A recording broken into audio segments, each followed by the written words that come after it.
say she acted reckless when she mistook her gun for a taser and shot an accused shoplifter in a Schnucks parking lot. 5 on your side is team coverage tonight. Justina Coronel talked to a former police officer about how the officer could have made that mistake.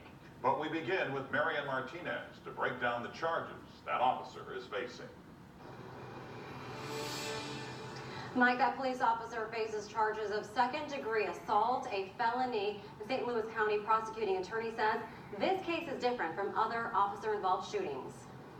In every one of those cases involved an interaction with respect to the officer and the suspect, where the officer's safety was in question. In this case, the officer's safety was never in question. A lot of times when the victim is black, they don't get looked at as human, and the lesson should be that no matter what color we are, we're all human.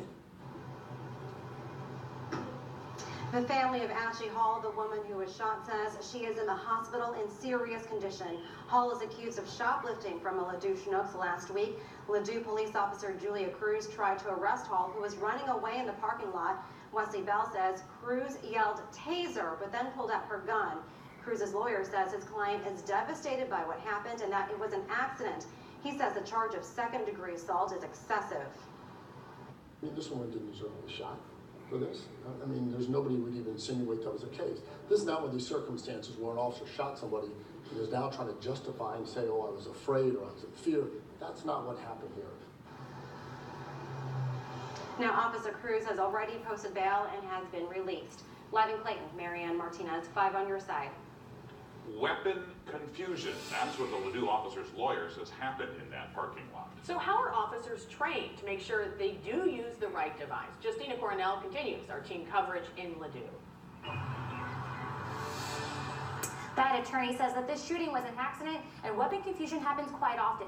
He says there's a whole body of research behind this since it deals with muscle memory. Today I spoke to an ex-cop who says that experienced officers should be able to tell the difference even in stressful situations. You would use a taser probably on a ratio of 1 to 100. I think you'd probably use a taser 99% of the time. But in that moment on April 23rd, Ladue police officer Julia Cruz used her gun instead. The only time you use deadly force is when deadly force is being applied against you. Ex-cop and private investigator Michael Barbieri says your gun and taser should not be on the same side. If you're right-handed, your taser is usually on the left side. If you're left-handed, your taser is usually on the right side. So the officer usually knows, where they're going to grab whatever they need to grab to take care of the incident. In this case, Cruz lawyer says the gun was on the officer's right and the taser was on her left. But even so, Barbieri tells me officers should be able to tell the difference. The hand grip on a weapon is much longer than it is on the taser. So, and that may be the identifying feature of whether or not, you may be aware of what you're grabbing. Even though police officers train constantly for these type of situations, Barbieri says he can't predict what the officer was thinking in that moment. So it just really depends upon the circumstance. You hate to second guess police officers in critical situations because nobody knows what they're thinking or what's going on unless you've actually been there. Cruz lawyer says that before this incident, she's never pulled out her gun or a taser. According to her lawyer, she's also won a life-saving award for saving a shooting victim at another Schnucks. Reporting in Ladue, Justina Coronel, 5 on your side.